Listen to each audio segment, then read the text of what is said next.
Sino ang susunod nating contestant? Eto, kilalanin natin. Because...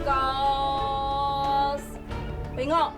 Ako po si Diana Alarte Jordan, bagong kasal lang po. Yung mister ko po ay kasalukuyan nasa US. Pareha po kami nasa Army, siya sa US Army, ako naman sa Philippine Army. Pareha din po kami nag-resign para po magkaroon kami ng simpler life, tsaka yung buhay na hindi masyadong time demanding. Pag-usapan namin ng asawa ko na mga 2016 pa kami magbe-baby kasi nagpe-prepare din ako para sa GMAT para makapag-masters din ako at makahanap din ako ng trabaho doon sa US. Bossing, salamat sa pagkakataong makaupo sa hot seat pero pinapangako ko sa inyo na makukuha ko yung 2 milyong piso. Narito na si Diana Alarde Jordan.